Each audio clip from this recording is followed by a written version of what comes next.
မန္တလေးမြို့တရားဦးအပြည်ပြည်ဆိုင်ရာလေဆိပ်မှာ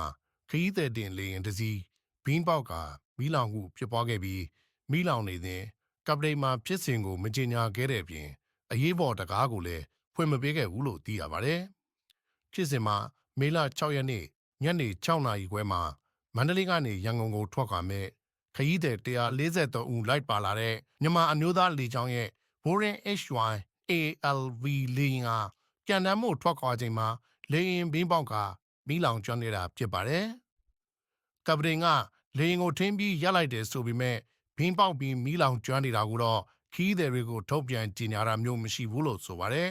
။မီးလောင်နေစဉ်အရေးပေါ်တကားပေါက်ကိုလည်းဖွင့်မပေးဘဲမင်းငိမ့်တက်မှုပြီးစီမှသာဘင်းပေါက်ပြီးမီးလောင်ကျွမ်းတာဖြစ်ကြောင်းလေယာဉ်မှုကကြေညာခဲ့တာလို့ခရီးသည်တို့ကပြောဆိုထားပါတယ်။လေကြောင်းဒီမီနာဆိုင်ရာကျွမ်းကျင်သူတချို့ကတော့လေယာဉ်ရဲ့အတွင်းနဲ့အပြင်မှာခီးတဲ့ကိုအနေနဲ့ဖြစ်စေနိုင်တဲ့အခြေအနေမရှိတာကြောင့်အရေးပေါ်တကားပွင့်ပေးဖို့မလိုအပ်ဘူးလို့မှတ်ချက်ပြုထားပါတယ်။